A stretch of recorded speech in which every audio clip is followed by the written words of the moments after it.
Muy bien. El tema de hoy, batalla en las regiones celestes.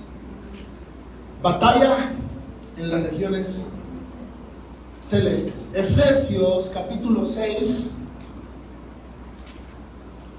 nos dice: porque no tenemos lucha contra sangre y carne, sino contra principados, contra potestades, contra los gobernadores de las tinieblas de este siglo.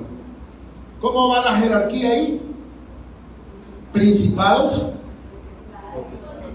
poderes, gobernadores de las tinieblas y huestes espirituales de la maldad. Ahora, una pregunta: ¿dónde están estas huestes espirituales de maldad? ¿Dónde están estos principados? ¿Dónde están estas potestades? ¿Dónde están estos gobernadores de las tinieblas? ¿Dónde están? ¿En el infierno? ¿En el Seol? ¿En el abismo? No. La Biblia ahí lo dice, y lo dice bien clara: regiones celestes. Las regiones celestes son todas aquellas esferas o dimensiones que son invisibles, que están afuera de la atmósfera terrena. Ahora, para que usted y yo entendamos, cuando el apóstol Pablo escribe esto, no es que él tiene un conocimiento de astronomía y él puede entonces ver que la Tierra y sus astros están a tantos miles de kilómetros y que Andrómeda es la galaxia más cercana. No. Hay que meternos en el contexto del entendimiento, de la cosmovisión que tenía el apóstol Pablo en ese momento. El apóstol Pablo cree que lo que es visible hasta nuestro ojo es lo que se llama un mundo natural denominado cosmos. Pero para él cosmos no es el concepto griego, sino que cosmos es universo. Para él es un concepto más judío, en donde está la tierra, y la tierra tiene una cúpula, y arriba de esa cúpula entonces está un cielo. Y el segundo cielo, muchas gracias, amigo. Y el segundo cielo entonces será la esfera de lo celeste, que no es visible por el ojo humano. ¿Me entienden aquí? Que no es visible por el ojo humano. Entonces ustedes me dirán: ¿dónde están esas esferas celestes? Esas esferas celestes están más allá de la estratosfera. Entonces dice la Biblia que esos seres celestiales, que fueron caídos por ser ángeles, potestades rebeldes, están en lo que se denomina en la Biblia regiones celestes. Las regiones celestes son regiones espirituales, pero que de alguna manera, ojo a esto, tiene una interacción por determinadas temporadas del año y son visibles al ojo humano. Por eso cuando la Biblia habla de las señales finales, siempre va a decir: y las potestades de los cielos fueron conmovidas. ¿Por qué? Porque llega un momento en que van a ser visibles todas esas huestes espirituales de maldad al final de los tiempos. Por lo tanto, entonces el apóstol Pablo dice que todos esos principados, potestades y gobernadores y huestes de las tinieblas están en esa región. No hay problema entonces, porque la dimensión que estamos nosotros es la dimensión humano-terrena, ¿cierto? No estamos en esa dimensión celestial. Pero ¿saben que hay un problema allí? Porque la Biblia dice que estamos sentados con Cristo en lugares celestiales. Yo lo veo aquí sentado a usted, pero el espíritu que usted tiene la capacidad de interacción con los lugares celestiales. El cristianismo no es un concepto filosófico. El cristianismo no es un concepto gnóstico, solo de conocimiento, no. El cristiano tiene un espíritu que está sentado con Cristo en los lugares celestiales. Y por eso dice Romanos: el espíritu testifica a nuestro espíritu que somos hijos de Dios. Por eso es que nuestro espíritu es capaz de, en la alabanza, percibir la misma presencia de Dios y la adoración celestial. Si usted se conecta. Si no se conecta, lo más que va a escuchar es el aire acondicionado que está sonando. Pero si usted se conecta, entonces se conecta a esos lugares celestiales. ¿Cuál es el problema entonces? Que toda pelea, que toda lucha se lleva a cabo en esos lugares. Por eso Pablo dice, mire, no tenemos lucha contra qué, carne ni sangre. El problema no es con tu suegra, hermano. El problema no es con aquella muchachita del colegio de la universidad. El problema no es con tu marido. El problema no es con... el problema es con estos seres que están en esa dimensión espiritual. Pero hasta cierto punto, ellos en esta dimensión solo estorban el propósito de Dios cuando viene del cielo. ¿Qué dijo Jesús que oráramos? Padre nuestro que estás en los cielos, hágase tu voluntad, como en el cielo, así en la tierra. Entonces, el proyecto de Dios, el propósito de Dios para ti, para ti, para ti, para ti, para mí, está ahí arriba. Y ese propósito, su cumplimiento, depende de que pueda llegar desde el cielo hasta la tierra la voluntad de Dios. Ahí es donde entran estos seres. Estorban a los propósitos de Dios.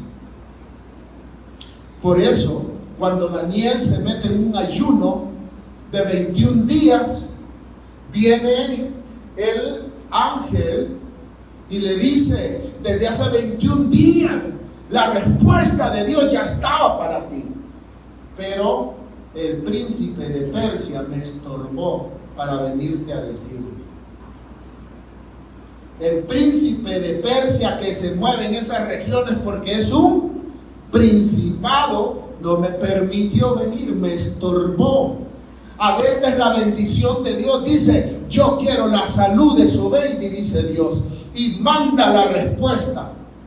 Y Zobeidi está orando y está orando. Pero ¿por qué no viene la respuesta? Porque Zobeidi, allá arriba hay una batalla espiritual por su salud. Y hay secretos espirituales para que esas batallas sean ganadas.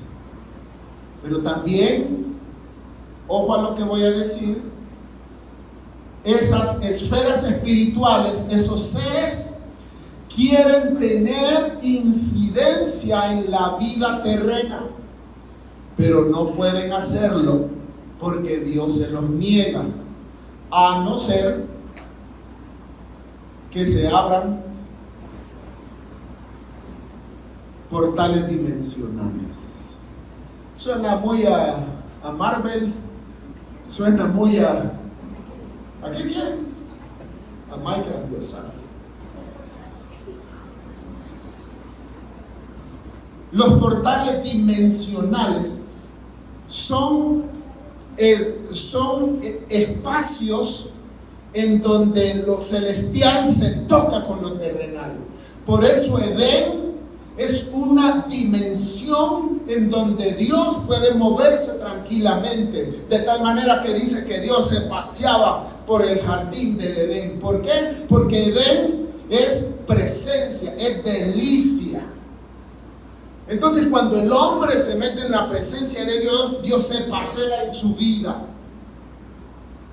Y miren, en Génesis, Dios le dice a Caín, Caín, el pecado está a la puerta. Es más, ¿qué nos dice Apocalipsis? He aquí, yo estoy a la puerta y toco. El que me abre, yo entraré. Y uno dice, ¿cómo será eso? Mira que en el corazón uno tiene... Es un concepto filosófico, no, es un concepto dimensional espiritual. Llegará un momento, al final de los tiempos, que se abrirá una gran compuerta y se le permitirá a Satanás venir y ser un agente físico denominado el dragón, y que su hijo también sea un agente físico denominado el anticristo. Y por supuesto la otra bestia denominada el falso profeta. Dios les va a abrir, porque hay tiempos en donde los portales se abren y los portales se cierran. Muy bien. Entendiendo esto, vamos a mirar rápidamente, porque son bastantes, cómo las dimensiones espirituales de las regiones celestes pueden tener portales para tu vida o para la vida.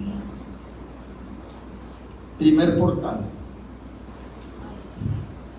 Estas puertas se abren a través de actos idolátricos.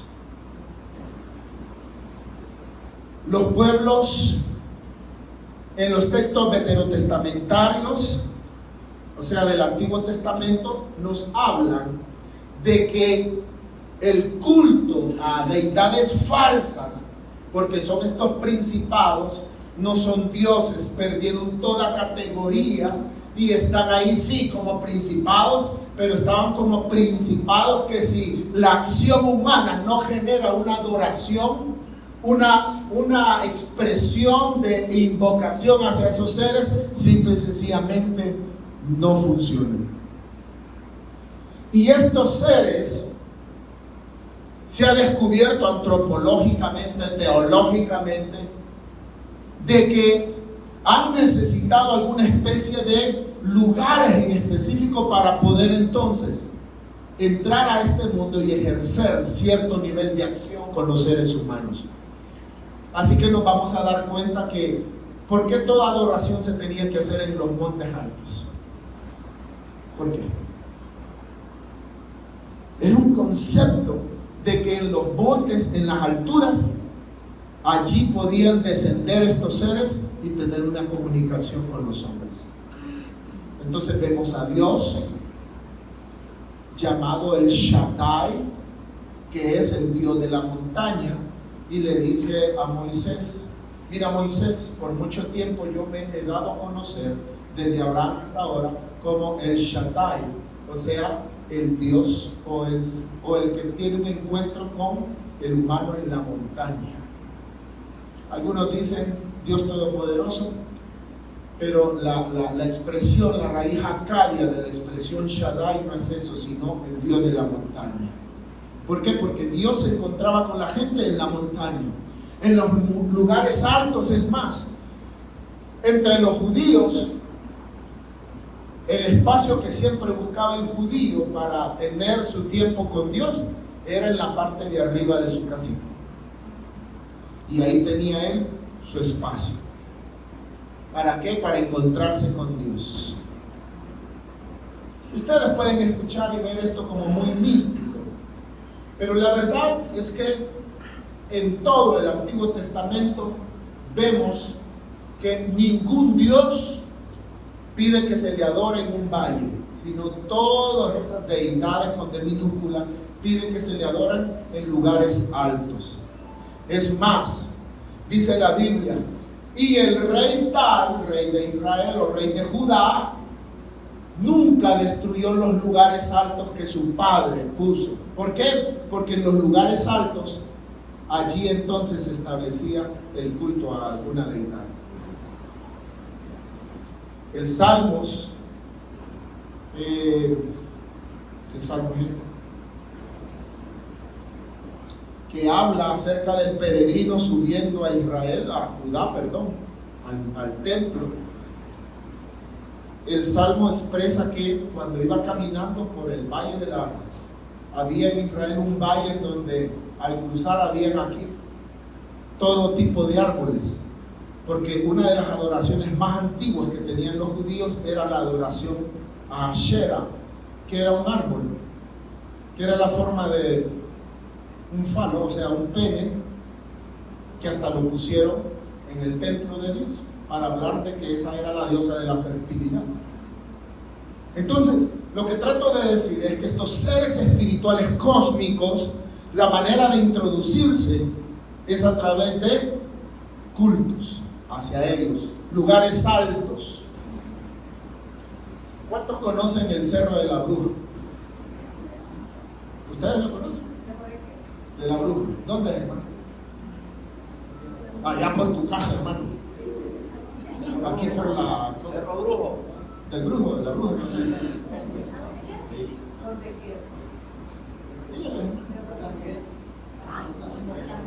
Entre la 21 y la San Miguel, más o menos, ¿no? Porque allí se llevaban a cabo, bueno, hermano, no sé si anduviste vos ahí también en esos tiempos, cuando andaba sin Cristo. Pero ahí hasta sacrificaban gente, los mareros llevaban a sacrificar gente y hacer todo tipo de rituales. Siempre se busca el lugar alto, siempre. Siempre se busca una manera de tener algún tipo de altar. Y ojo con lo que voy a decir. Se abren portales cuando se hacen invocaciones. Por eso entre los judíos dice Dios, y ni digas los nombres de ellos. Te queda prohibido, Israel, que diga los nombres de esos ídolos. Porque el decir el nombre genera una invocación. ¿Sí? Hoy vemos en día los juegos, los videojuegos están plagados de invocaciones a demonios e invocaciones de estos seres. Es increíble, pero cuando usted pone un ejemplo, Halo, o pone un ejemplo, el demonio de tal o Leviatán, ¡pum!, ya vienen estos, están en juegos ahora. Y todos estos juegos están generando a cada rato invocaciones. Muy parecido a la trilogía, o no sé cuándo, por dónde vaya lo de Harry Potter, que en Harry Potter todo lo que se dice ahí realmente son conjuros reales. Son conjuros reales. Y por eso nosotros, desde muy cipotes, desde que salió esto, investigamos y todo, y les dijimos a nuestros niños: Harry Potter aquí no se ve, porque todo tiene que ver con conjuros. Muy bien, entonces debemos de tener cuidado en este tipo de cosas: invocaciones, altares de adoración, fetiches, objetos. Hay madres que desde que nace la pobre criatura ya le amarran un cordón rojo. ¿Sabe cómo se llama eso? Es un fetiche de invocación al Dios de la suerte, para que no le hagan mal ojo a su hijo.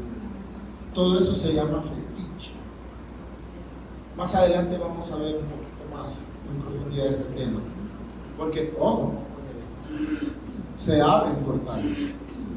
Llámele como quiera usted, se abre una puerta, se abre un espacio, trátelo románticamente, filosófica, como quiera, pero se abre un espacio en donde este ser entra y comienza a hacer de las suyas. Adoración por costumbre. Hay gente que, mire, yo no sé en México, pero qué terrible devoción a la muerte. Terrible. Y piensan que es un juego.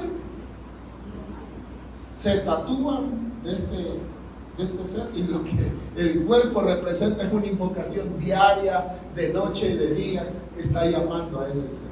Mucho cuidado con eso. Entonces, estas puertas se pueden abrir a través de ¿qué? Actos idolátricos. Ojalá que usted, como hijo y como hija del Señor, no caiga fácilmente en este tipo de cosas. Sigamos. También esta puerta se abre a través de lo que se denomina doctrina de demonios.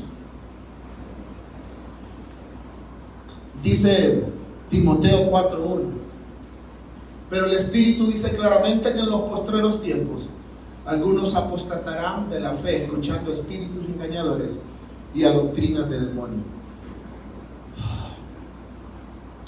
Yo tengo que decirlo, pero a veces dentro de este movimiento pentecostal, nosotros somos pentecostales moderados, pero a veces dentro del movimiento apostólico profético, o de cualquier movimiento, porque usted ahora ve cultos en donde lo que hay realmente doctrina de demonios. Un hombre haciendo juego con un pañuelo tirándose a la gente a la cara. Gente haciendo juego de que va pasando el pastor y se cae la persona. Solo hemos introducido elementos de brujería dentro del culto a Dios. Y eso es por la ignorancia de nuestra gente. Eso es porque, como hoy en día es fácil ser pastor, levantarse y decir soy pastor, síganme. Entonces todo mundo quiere ir y hacer cosas que están fuera del orden de Dios. Doctrina de demonios, hermanos. Hay espíritus burladores en los cultos hoy en día. A veces el diablo es el primero que entra al culto y lo que está viendo es cómo introduce perversión al culto de Dios. ¿A través de qué? Doctrinas demoníacas. Y eso es parte de lo que estos seres permiten y quieren hacer para que dentro de la iglesia haya confusión. Doctrina de demonios. Avancemos. Viene algo terrible también.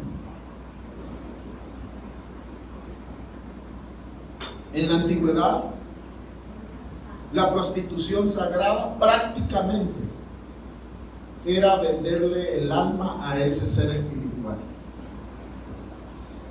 La prostitución sagrada.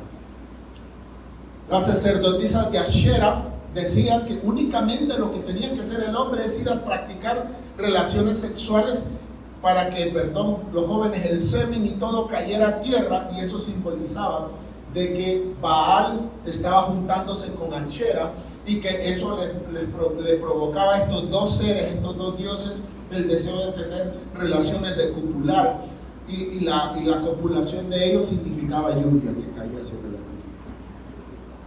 Y eso es lo que estaba en la mente de la gente.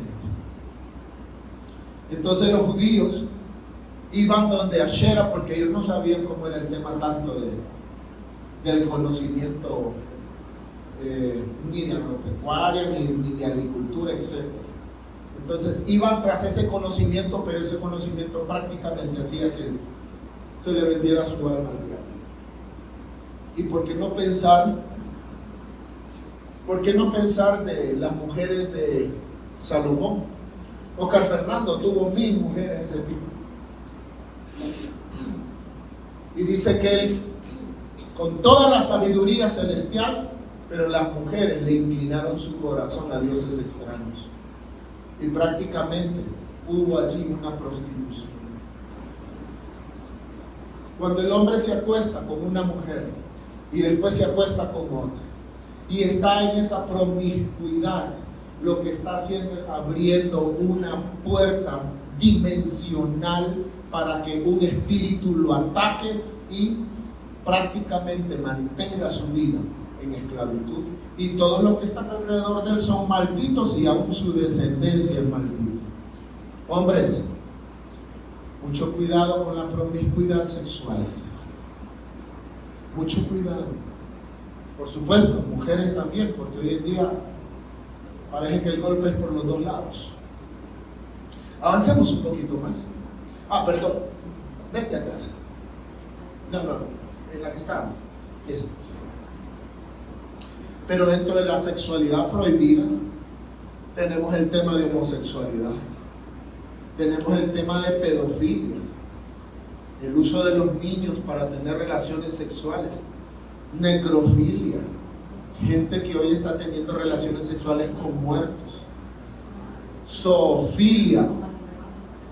Miren, es increíble. Estuve estudiando y analizando una tesis de doctorado de una persona allá en España que hablaba acerca de la reivindicación de las relaciones sexuales con animales, porque a través de todos los tiempos, principalmente el hombre menor de 17 años necesitaba necesariamente tener un animal para hacer práctica sexual.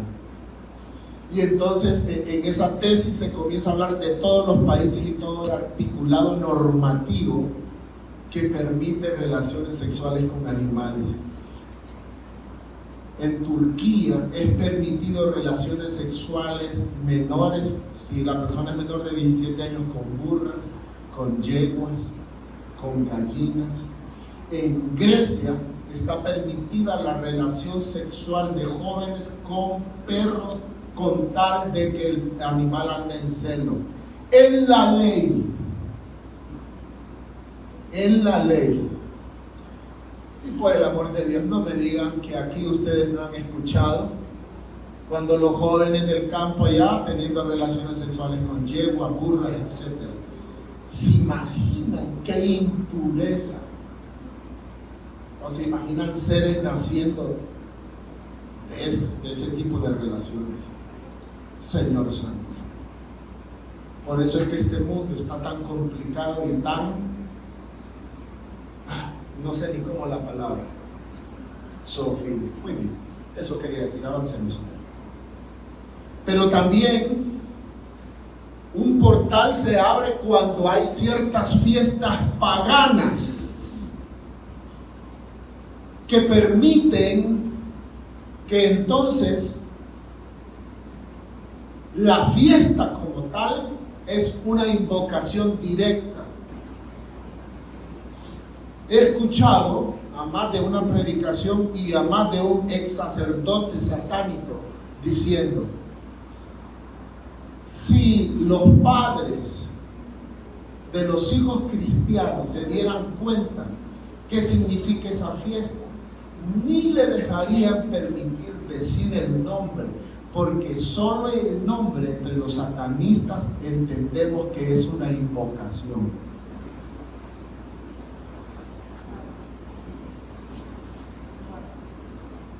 Y hay cristianos que están permitiendo, precisamente más que en los Estados Unidos, que sus hijos participen de andar disfrazándose y de andar pidiendo confites. En los negocios ponen una calabaza y con confites para que la gente agarre. Aún todo eso está bajo maldición. Yo que soy medio pasado, un día de estos llegué a un negocio, el 30, llegué a un negocio. Yo estaba comprando y veo la tal calabaza. Y me dije: si quiere, tome. Y yo le iba a hacer así. Pero él me quedé bien, no me hiciste una calabaza. Dije: no. Manito, otra vez para adentro. Amados hermanos, esto no es un juego. El problema es que la gente piensa que sí lo es. El problema es que la gente piensa que este tipo de cosas no le toman. El Día de los Muertos, hombre, yo veo a miles y miles de cristianos evangélicos yendo a coronar a sus muertos, porque es Día de los Muertos, por el amor de Dios. Tienes 365 días, 64 para ir a hacer algún acto de honra a tu pariente que ha muerto. ¿Por qué estás pensando irlo a hacer en un día que está habilitado como día de maldición? Y hay muchos cristianos que me han dicho: ¿y qué tiene de malo? Y no es mi pariente. Yo les digo: tienes tantos días al año. ¿Sabes qué significa el que lo vayas a hacer el Día de los Muertos? ¿Sabes todo lo que hay detrás de esta cultura del Día de los Muertos? Se abren portales, amados hermanos.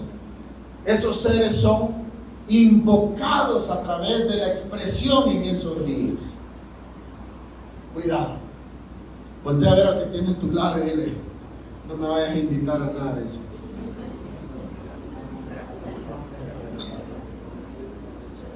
Y bueno, lo tengo que decir. La natividad. Usted sabe que los católicos fueron tremendos. Los católicos se encargaron de agarrar cualquier fiesta pagana y hacerla cristiana con algún propósito disfrazado. El problema es que los elementos paganos, ellos los tomaron y simple y sencillamente nos dijeron: no, es correcto. Si usted va a celebrar a Jesús, ni por cerca, pero igual. Porque natividad viene del nacimiento del Dios Sol. Y entonces los cristianos dijeron, ¿es la natividad? No, de Cristo, no es del Dios Sol.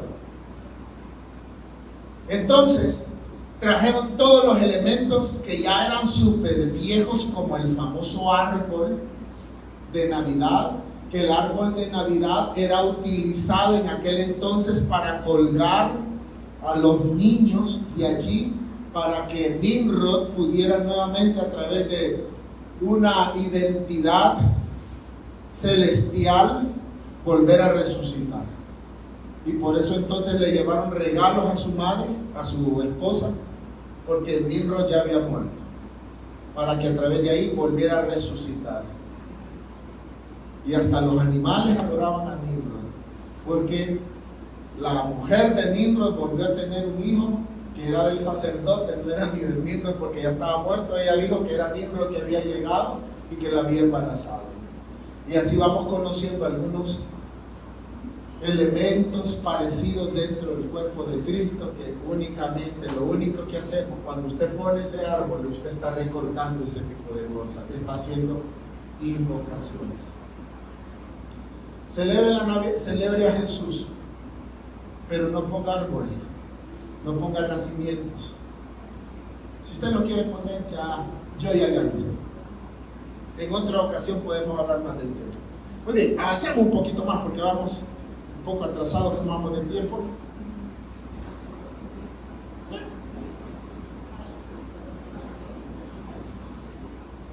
Ahora, miremos los ritos antropopaicos. Los ritmos antropopaicos son mecanismos de defensa para atraer la buena suerte. Fíjense que por ahí andan matando gente. Toco madera, doctor. Eso es un rito antropopaico. ¡Hachus! Salud. Ve, Jesús. Eso es una expresión antropopaica.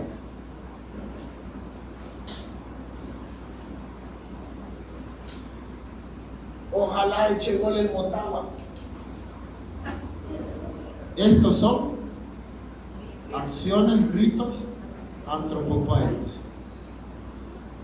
Y voy a hacer uno y no me mire mal. Pero el ritmo antropopaico más famoso, más espiritual es este.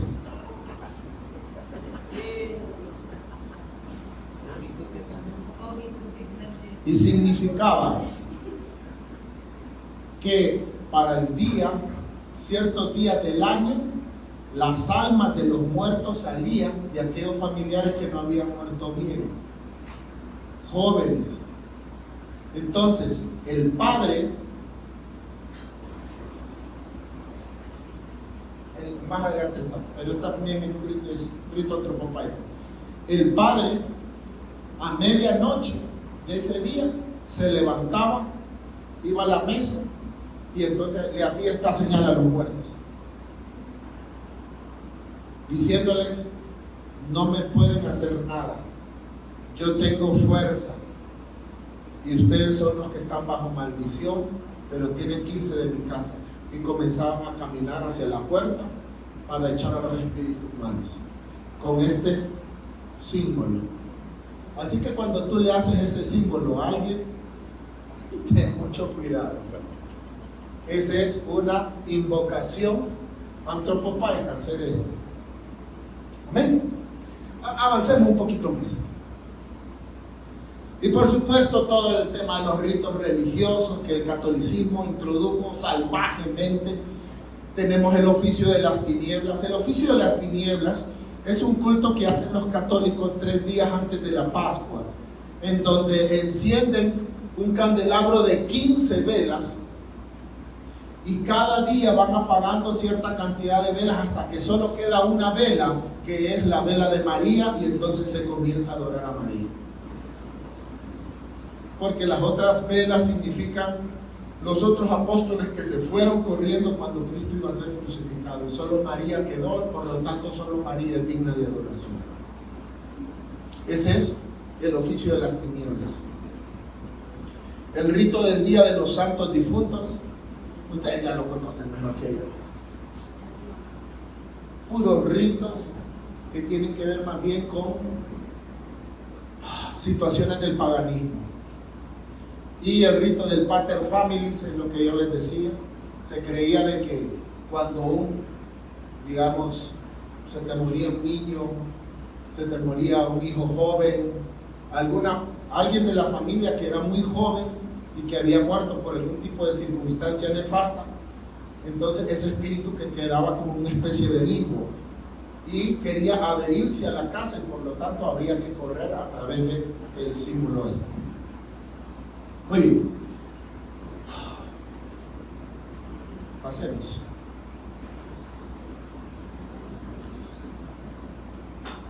Muy bien, ya dijimos que Pastor Elmer, los principados, las potestades, los gobernadores de las tinieblas y las huestes de maldad, ¿dónde están? En las regiones celestes. Pero la Biblia es clara. Los demonios le dijeron a Jesús: no nos envíes al abismo. Hay seres que viven entonces en lugares de condenación y atadura provisional y que se activan más fácilmente de lo que se activan estos seres espirituales que están en las regiones celestes. Por lo tanto, se puede llegar a una conclusión lógica, teológica, filosófica, de que los demonios no son ángeles, porque no tienen todo ese poder que tiene un ángel, y porque además la Biblia nos lo declara, el mismo Pablo, de que los seres espirituales están en las regiones celestes. Sin embargo, vemos actividad demoníaca todos los días en que es la esfera humano-terrena, y que también hay en otra esfera llamada el abismo. Entonces, ¿de dónde salen estos demonios? Porque lo que hemos querido hacer durante estos domingos es explicar la raíz del mal y cómo están las estructuras organizativas del mal. Avancemos entonces. En los próximos minutos, para ir terminando, vamos a ir explicando entonces de dónde surgen estos seres, según la teología moderna, algunos eruditos, y su servidor que ha hecho sus propios estudios humildemente. Muy bien. ¿Se acuerdan entonces? Quiero ponerlos en contexto. Génesis 6 nos dice que los Ben Elohim, o los hijos de Dios o de los dioses, vieron a las mujeres y ¿qué decidieron? Llegarse a ellas. ¿Quiénes eran estos? Eran los vigilantes, los Ben Elohim, que también en hebreo significan, o su nombre es Grigori, ¿sí? Grigori. Cuando los Grigori se unen a las hijas de los hombres cuyo ADN todavía no estaba contaminado, porque hay un ADN que está contaminado. ¿Cómo se llama ese ADN contaminado? Mi hijo.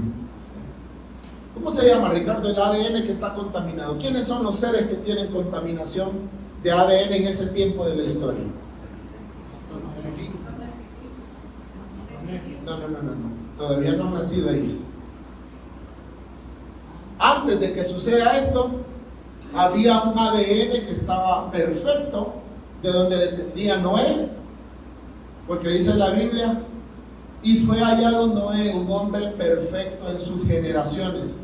En el hebreo significa un hombre que no tenía contaminación en su gen.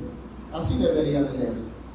Entonces, ¿quiénes tenían contaminación? Doctor, ¿sabe quiénes tenían contaminación? Doctora, exactamente. Los descendientes de la línea de Caín, que son conocidos entonces como la línea de la serpiente. ¿Sí? Porque en esa línea de la serpiente, ahí hay poligamia, ahí se introduce el concepto de venganza, Si a Caín lo vengaron 7 veces, a Lamec lo van a vengar 70 veces 7. Y por eso Jesús dice, ¿cuánto tengo que perdonar a mi hermano? 70 veces 7. Está cerrando la brecha de la maldición de la venganza. Por eso es que Cristo utiliza eso. No es que 70 veces 7 para dejar perdido a la gente de que mata 70. No. Era una expresión que fue dicha en la antigüedad por Lamec, en Génesis capítulo 5, creo. Y Jesús cierra la brecha y dice, no, aquí no hay venganza, aquí hay restauración. Cierra. Entonces, esa era el ADN de la serpiente. Porque a la mujer le dijo, va a haber enemistad entre tu simiente, o sea, tu ADN, y la simiente de la serpiente. Vamos bien. Entonces el enemigo, estimado Chepe, siempre ha querido mezclar ADNs. Y para mezclar el ADN, entonces vienen estos vigilantes, los Ben Elohim, que en hebreo es Grigori, y toman a las hijas de los hombres cuyo ADN todavía no estaba contaminado, y entonces salen, el producto de ellos son los Nefilim. ¿Vamos bien ahí? Los Nefilim. Estos son los primeros grandes gigantes. Se nos habla de gigantes hasta de 30 metros. Y mirábamos la semana pasada algunas imágenes en que la antropología ha descubierto de seres con un cráneo que unas 40 veces más grande que nuestro cráneo. Su atención, de la unión de los Nefilim con las hijas de los hombres nacen los Giborim. Y a estos se les llama los gigantes que fueron tiranos en la antigüedad. De estos Giborim, el más famoso es Nimrod. Nimrod. Nuestra Biblia, por eso es bueno, aprendan hebreo, es una experiencia muy bonita. En la Biblia hebrea, cuando habla de Nimrod, creo que la siguiente que sigue es, el más famoso de los Gibor o de los Giborim fue Nimrod. Y cuando ustedes van a la Biblia interlineal hebreo-español, dice que Nimrod era un hombre poderoso en la tierra. ¿Sí? Así lo dice en la Biblia, Reina Valera 1960. El número de Strong, de concordancia de Strong, es 1368. Miremos esto en hebreo, ¿qué significa?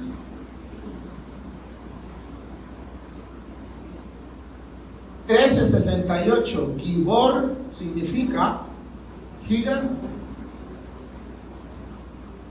Entonces no es literalmente poderoso, es un gigante que era sumamente poderoso. Pero no queda ahí todavía la cosa.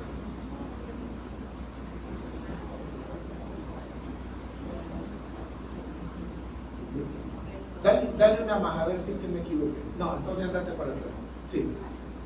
Me hizo falta una, no sé por qué. Pero Nimrod no solamente era un gigante tirano, sino era un Giborim Saluhot, o sea, un comehombres, un cazahombres. En nuestras versiones dice era un hombre valiente, cazador delante de Jehová. Y hay gente entonces que le va a poner a Nimrod a mi hijo. No, allí es un gigante tirano, cazahombres, o como en otras versiones hay comehombres. Ese era Nimrod. Y dice que fue el primero del más famoso de su reino. Eso significa que tuvo la capacidad de ejercer un gobierno casi mundial en ese entonces, levantando ciudades como Babel. ¿Saben qué significa Babel? En el original Babel es mezcla. Una mezcla que genera confusión. Él se dedicó a levantar ciudades y dentro de estas ciudades se generaban las mezclas de todo tipo. De estos gigantes con animales, gigantes con mujeres, gigantes con hombres. Mezclas. Por eso es que es distinto a Babel, que sigue en el siguiente capítulo, porque aquel sí es directamente confusión de lengua. Aquí es mezcla que genera una confusión. ¿Por qué? Porque el propósito de estos seres es quitar el ADN de Dios. Por eso entonces le dice Dios a la mujer: dentro de ti van a haber ADNs que van a pelear contra ti, o sea, contra la descendencia pura del hombre y la mujer. Y por eso estos seres tomaron a las mujeres para generar mezcla, porque en la mezcla, yo no sé si es tan cierto, pero en religiones como el vudú, el hombre que llega a alcanzar la más alta posición es aquel que tiene la capacidad de transformarse en bestia. ¿Por qué? Porque lo más importante de eso es la mezcla. Que el ADN de Dios sea contaminado en nosotros. ¿Qué crees que hace Dios cuando junta a su pueblo Israel y le dice: Israel, no te pongas telas de dos tipos de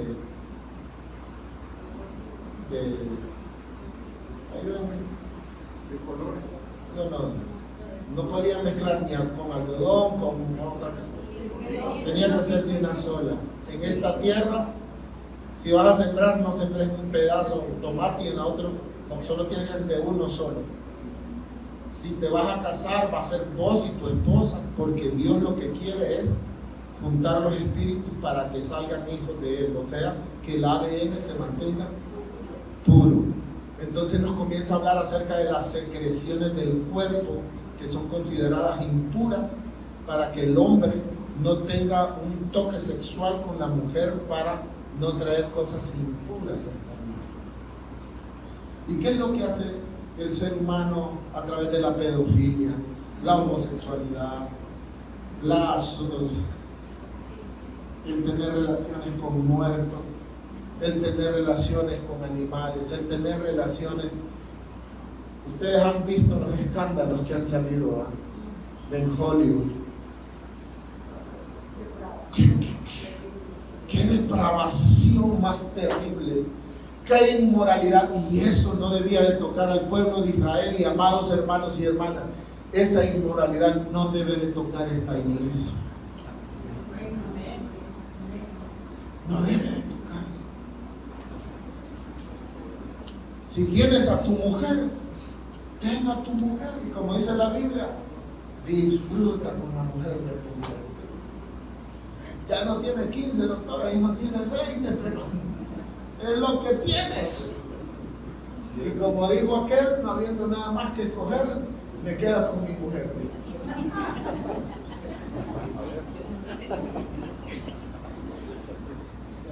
Ahora, miren a dónde voy. En 2 minutos, 3 minutos termino. Sigamos adelante. Ahora, los descendientes directos de los Giborim, más adelante se pierde ese concepto entre las palabras hebreas sobre ellos. Y ya cuando aparece en la Biblia gigante, como en Deuteronomio 2, 10 y 22, ya no es Gibor la palabra, sino que la palabra es Rafa. entonces los gigantes se van a llamar Refaitas. Ya no se van a denominar Giborim, sino que hay una transformación a Rafa. Aquí viene lo grueso. ¿Saben qué significa Rafa? Como concepto y como figura espiritual para los judíos. No estoy diciendo para la teología cristiana, para los judíos. Rafa significa un alma, alguien que muere, pero cuya alma está encerrada en una especie de limbo. Eso significa Rafa. Es como alguien que muere, va a ese lugar de muertos, pero no tiene la esperanza ni para una resurrección ni para castigo eterno. Queda como en una especie de limbo. ¿Por qué?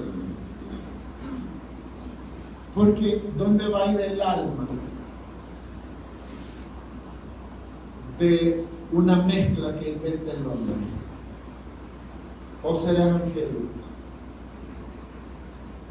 ¿Saben dónde están los vigilantes que dejaron su lugar de honor?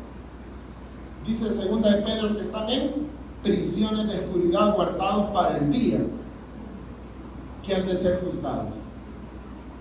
Pero José, ¿dónde están las almas de los hijos de los gigantes? ¿Dónde va a estar esa mezcla que no tiene definición, que Dios no les definió nada? Porque Dios dijo, el ser humano cuando muere, va a su alma, si es justo, va a esa parte del Seol donde va a esperar la resurrección de Cristo. Pero si no es justo, entonces va a ese lugar que se llama Hades, el otro infierno, en donde espera el día de la resurrección para ser castigado. Pero, ¿y el alma de uno, del descendiente de un gigante, a dónde va? ¿A dónde va si Dios no creó un espacio para él? O sea, no existe. No hay una concepción para ellos. ¿Qué se hace con esta alma? Entonces los judíos dicen que es un Rafa, es un alma. Y como vamos a ver, Rafa es fantasma. Sí. 7496 difuntos que están en el abismo, en un lugar de muerte, pero que no pueden estar allí. Sigue al siguiente. Y este muerto significa Rafa. Y la definición de Rafa como figura es como una especie de fantasma. Es un alma que no tiene un lugar definido, por lo tanto queda en un limbo provisional que va al abismo, vuelve a venir, vuelve a ir, vuelve a venir, encuentra lugares de reposo en agua o encuentra lugares de reposo en desiertos. Si es en desierto, esa alma tiene una manifestación color roja, y si es en las aguas tiene una manifestación color azul. Concluyendo, de acuerdo a la erudición judía, que solo la Cabala dice que los demonios vienen de la unión de Lilith y de Adán en un inicio, pero eso es Cabala judía. Esto es ya teología. Muchas gracias. Estamos ahora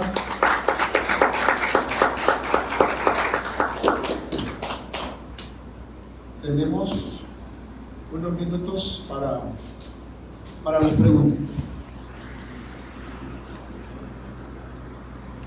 Yo tengo una pregunta. Escuché de un teólogo, un comentarista que dijo que la simiente, Caín era la simiente de la serpiente, pero entonces dice que esa serpiente tuvo relaciones con Eva y de ahí sale Caín, y después Adán tuvo relaciones con Eva y sale Abel. Entonces, ¿es algo así o solamente es?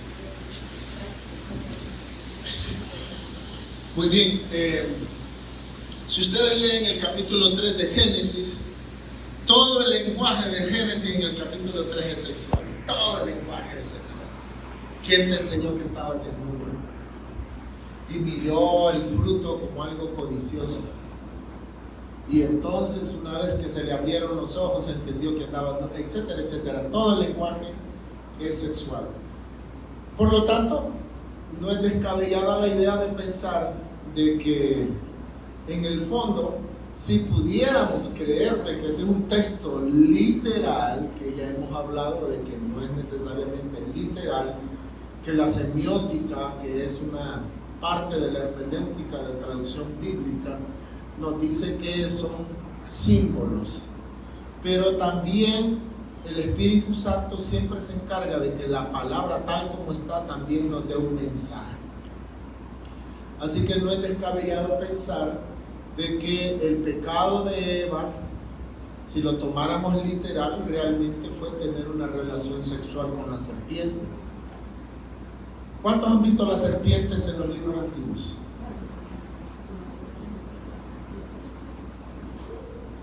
En la gran mayoría de los libros antiguos, la serpiente sale con un miembro viril. Entonces, en las culturas antiguas hay una presentación fabulosa, un video en YouTube de un judío especialista en el tema de los conceptos antropológicos y culturales, y nos da una explicación, pero preciosa. Yo les voy a traer la próxima vez ese video, de que habla que definitivamente tuvo que haber habido un tema de tipo sexual, ¿verdad? Ahora, que Caín es una realidad,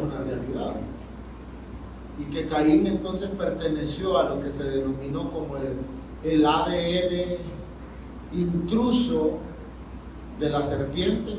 Jesús mismo lo dijo: no, es que el padre de ustedes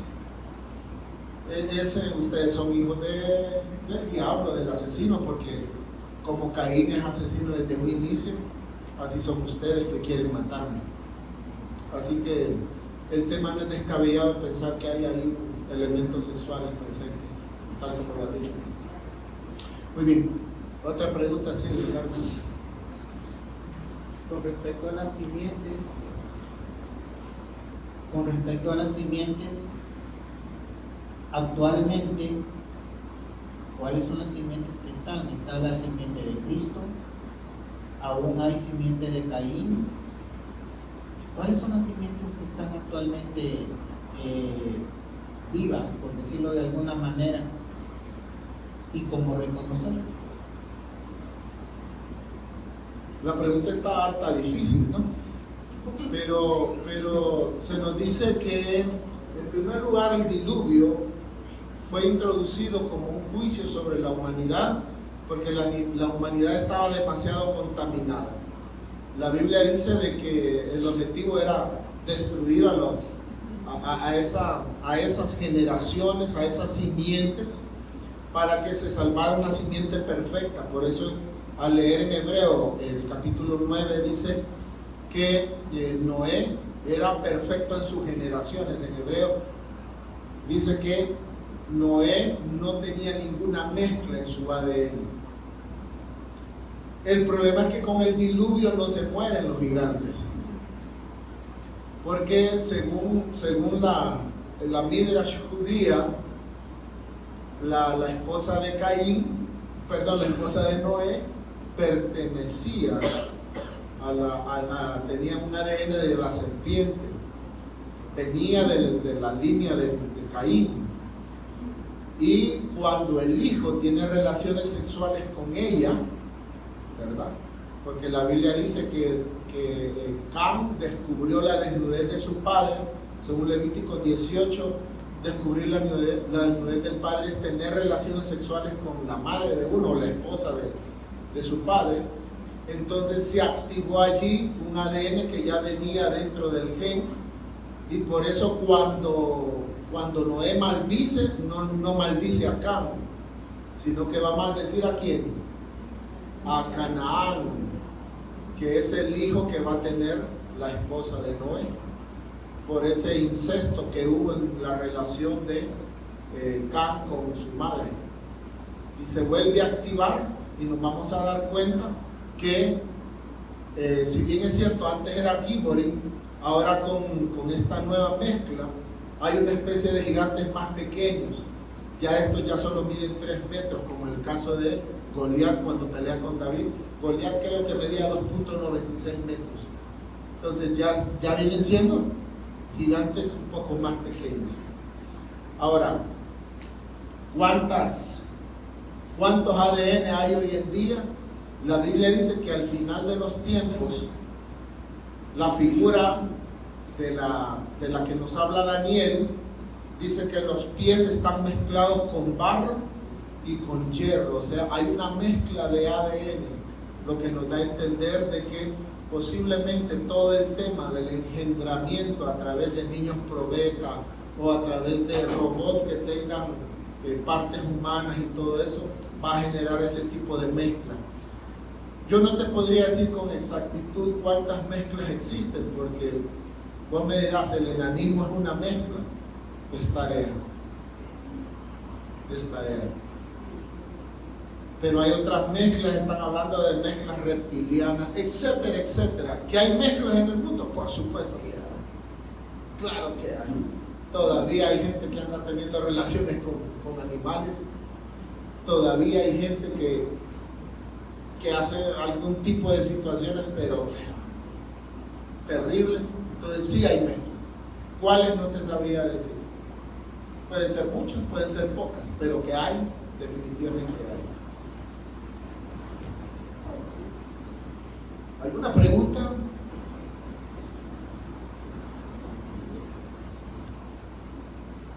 Ahorita en la respuesta que le estaba dando él, escuché que mencionó el incesto. Entonces yo quiero saber si el incesto es un tipo de mezcla.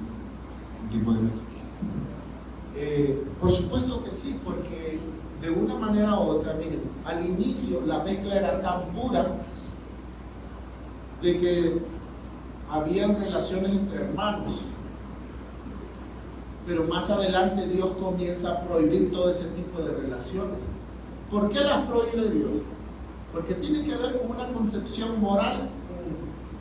No, tiene que ver con un aspecto de mezcla, de esencias, de tal manera que para Dios y entre los judíos la mezcla del esperma con la sangre es abominación para ellos, porque Dios así lo considera como abominación.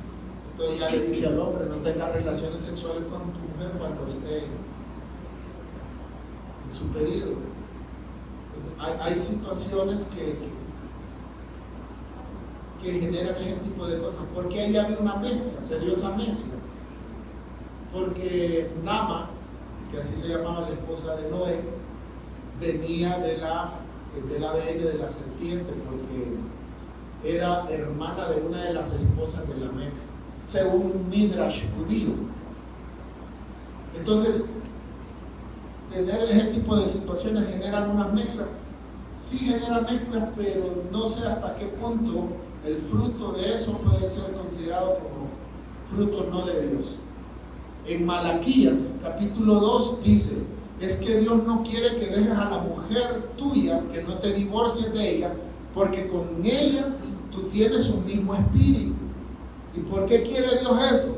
Porque solo de esa manera Dios puede traer hijos a este mundo, dice, que le pertenezcan a Él. Entonces significa que el concepto de mezcla aún va más allá, cuando Dios le dice al pueblo judío: no se mezclen con gente que no sea judía. Por supuesto, en el Nuevo Testamento Pablo dice: no unáis con yugo desigual. Entonces, hermanos, yo no sé, eso me amerita un estudio, pero una mezcla con un chino, con una persona de color, mezcla de un latino con esa mezcla, no sé, Si Dios, ¿qué piensa Dios de eso? Tendríamos que hacer un estudio para entender eso. He visto ejemplos, por ejemplo, en el tiempo de cuando los españoles vinieron a América, que los españoles tuvieron relaciones con los indígenas y que estaban luego los zambos, los indígenas, los negros, también los africanos que tuvieron relaciones con los españoles y los africanos, con Una ensalada, los indígenas, sí. Y yo el otro día estaba viendo un video que había una familia en Estados Unidos que practica el incesto, es la familia más grande que ha practicado el incesto, y en realidad todos, ustedes lo miren, son deformes. Prácticamente toda la familia vive aislada porque ya casi son monstruos. O sea, y en la generación de los reyes de España muestra bastante de eso, porque la descendencia cayó literalmente, porque toda la descendencia de España, de los reyes de España, cayeron por prácticamente por eso, por el incesto.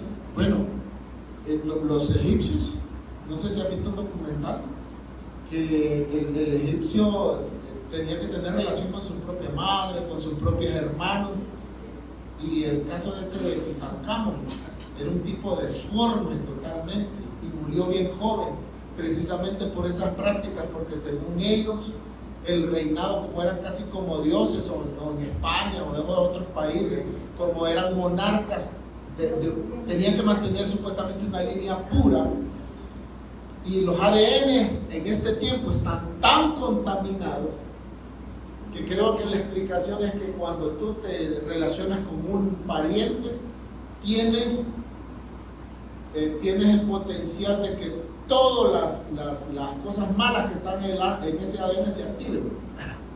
Y entre más lejos tú te casas con alguien, tienes menos posibilidades de que se activen esas situaciones de deformaciones o de cuestiones malas en el ADN. La pastora ya parece que tiene una pregunta y creo que ya vamos.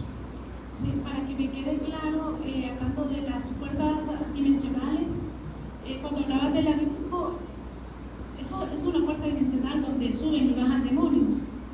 Vos decías que en el abismo entran, bajan los demonios, esa es una puerta dimensional. No, el abismo es un lugar, son lugares. Las regiones celestes son lugares. Las puertas dimensionales son cultos, invocaciones, acciones específicas de los seres humanos que generan ese tipo de cosas. Miren. Bueno, y en Génesis 28 que se habla que hay una escalera que llegaba hasta el cielo donde subían y bajaban ángeles. Sí, son puertas dimensionales. Ahora, te vas a dar cuenta que allí, miren, en Israel, no sé qué tantas cosas tan especiales suceden ahí, pero que hay un montón de elementos dimensionales de conexión con el cielo es una realidad. Si la nueva ciudad se va a llamar Jerusalén, si el monte de Sión es el monte de Sión aquí en la tierra, o sea, hay tantas cosas parecidas que Dios decidió que allí, como dicen los especialistas, allí era el jardín del Edén. Y ellos se fueron yendo, si ustedes leen, se fueron yendo más al oriente, más al oriente. Por eso hay canciones, que es otra de las cosas que les iba a decir, hay canciones que tienen lenguaje de brujería. Tengan mucho cuidado con esas canciones que hablan del oriente, de cosas cuando el sol se pone por este lado, que el viento que ya no viene del sur sino del oriente, porque el oriente, el lenguaje de brujería es una activación de maldición, porque todo lo que Dios hizo fue ir corriendo, y dice, y puso querubines para que en el jardín, para que en el oriente no. Y cuando Caín se fue para el oriente, o sea, se fue alejando más y más, y lógicamente Mesopotamia y toda esa región están al oriente de todo el concepto de Israel, que es de donde supuestamente parte todo. No sé, creo que por el momento hasta ahí nos quedamos. Si es que alguien tiene una pregunta. ¿Nadie? Carla tiene una pregunta. ¿Nadie? Bueno, vamos a... Pastor, no me ignore. No, mire, pastor, me ha encantado su enseñanza. Me pongo a pensar en varias cosas, pero una de las que me viene más fuerte es Génesis 3:15, cuando habla de la simiente, pondré enemistad entre tú y la mujer, la simiente. Y hablamos de tantos ADN y tanta distorsión y tanta cosa que ha entrado en la simiente de la mujer, pero ¿dónde entra la simiente de Cristo en todo esto? En el ADN de Él, ¿cómo hace que se rompa todo eso de la simiente de la mujer para que ahora nosotros tengamos un plan de redención logrado a través de Él? Porque a mí me enseñaron, he aprendido que desde ahí comienza un plan de redención de Dios. O sea, todo lo que iba a suceder y lo que ha sucedido, tenemos esa esperanza y yo me quiero ir con esa esperanza bien puesta. Y la otra que yo he tenido en incertidumbre, me llama mucho la atención, el Nuevo Testamento comienza con Mateo hablando de tanta gente demonizada. Porque antes en el Antiguo Testamento no hablaba tanto de eso y comienza un Nuevo Testamento con un Redentor entre tantos demonios manifestados. ¿Y por qué ahora no lo vemos así como en Mateo o en algunos de los evangelios? Muy bien, buena pregunta. Buenas dos preguntas. Rápidamente. Cuando yo soy el diablo, Jehová lo reprendo. Yo soy el diablo. Y yo sé que Dios ha hecho al hombre y a la mujer porque al fin y al cabo los planes de Dios, oigan, yo conozco los planes de Dios es que de la mujer salga una simiente llamada Cristo que va a redimir a toda la humanidad. ¿Qué es lo que buscaría hacer yo como hombre? Arruinar el ADN, ¿cierto? ¿Para qué Dios buscó al pueblo de Israel? ¿Por qué Dios fue tan estricto con el pueblo de Israel? Que cada vez que se mezclaban, lo barría. Porque les quería meter en la mente, no se contaminen, mantengan puro el ADN. Por eso es que Dios busca un pueblo, porque a través de ese pueblo iba a llegar el ADN de Cristo. ¿Cristo qué es? ¿Judío? Sí, es judío. ¿Bajo la ley? Sí, tenía que estar bajo la ley. Bendita la ley que Dios puso para mantener la conducta moral de un pueblo, por el cual tenía que venir un ADN que no iba a estar tan contaminado. Por eso Dios decide que no va a utilizar el esperma humano,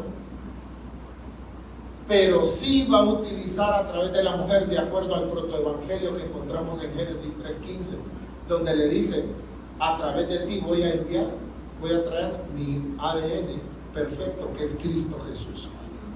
Y por eso del ADN de Cristo Jesús usted y yo nacemos. El espíritu que ahora está en cada uno de nosotros, ese espíritu que nace de Cristo. Por eso en Hebreos dice que Cristo no se avergüenza de decirnos que es nuestro hermano mayor. ¿Por qué? Porque Cristo es nuestro hermano mayor, porque el Padre Celestial es Padre de todos los espíritus engendrados, no creados. Pero esa es otra clase, un nivel de profundidad todavía. Y le respondo la otra, que ¿por dónde iba la otra, hermana? Me emocioné. Ok, la actividad demoníaca, ¿por qué en el Antiguo Testamento no lo vemos? En primer lugar, lo vemos muy fuerte con los gigantes, ¿verdad? Cuando estos gigantes estaban en Canaán, y cuando los judíos quieren entrar ahí, allá vimos a los anaquitas, unsumitas, a aquellos que eran realmente rafaitas, que eran gigantes ya con un estirpe de 3 a 4 metros máximo. La Biblia dice que Moisés atacó al rey, ¿cómo se llama este rey? Que dice que tenía este rey que dice que el cofre era de 4 metros, o sea, la cama, y dice cofre en hebreo, cofre, o sea que era una especie de hombre, de rey que todavía comía hombres a lo mejor. de 4 metros, dice que era. ¿Ah?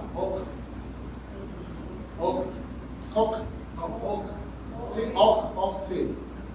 Entonces, había una manifestación demoníaca de ciertas maneras. O sea, usted hoy ve, ¿no?, que los pueblos levantan altares y todo eso. La actividad demoníaca de la anterior era basada en eso.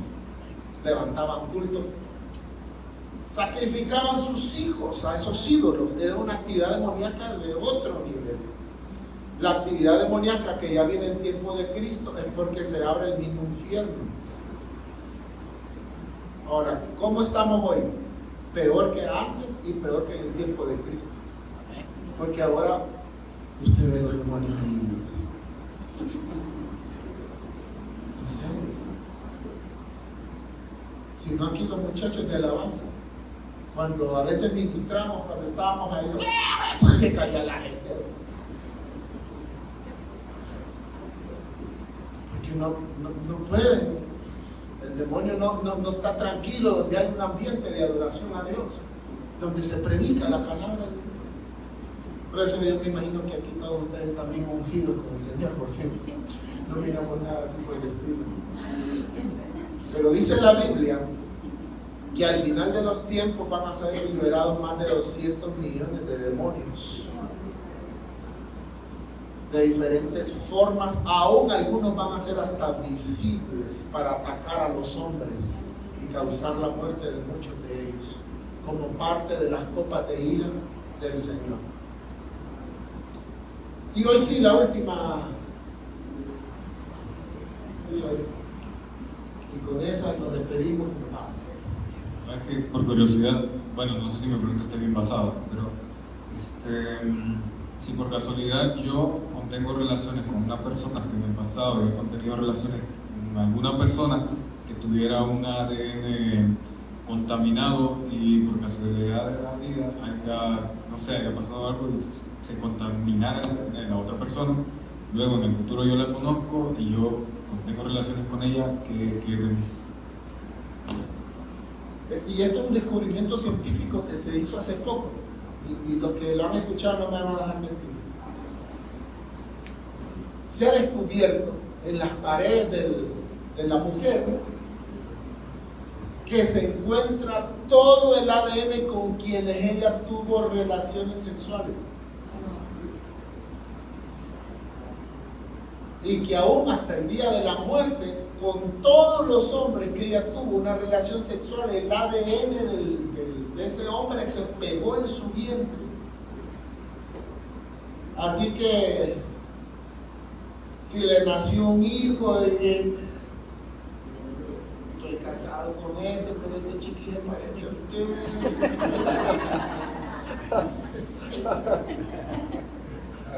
Por eso nosotros valoramos mucho, le decimos a la gente, a los jóvenes, esperen el momento cuando se casen y ahí tengan su relación sexual. Porque es igual, digo, cuando vos tenés una relación sexual con una persona que tuvo una, vos no te vas a poner ahí como Arjona, ay, bendito sean los que estuvieron antes que yo. No, hermano, mira, jóvenes, sepan buscar a la mujer y al hombre. Busquen un hombre y una mujer puros delante del Señor. Miren, y voy a decir esto porque son experiencias. A veces están tan contaminados los vientres o el semen del hombre que lamentablemente, y no solo por esa razón lógicamente, pero mueren un montón de frutos. Porque las mezclas están tan contaminadas que cuando se juntan no puede crearse una vida correcta aquí. Y a veces Dios lo que tiene que hacer es sacar a esa vida de este mundo, porque hay mucha contaminación. Por lo tanto, permanezcamos en santidad al Señor. ¿Sí?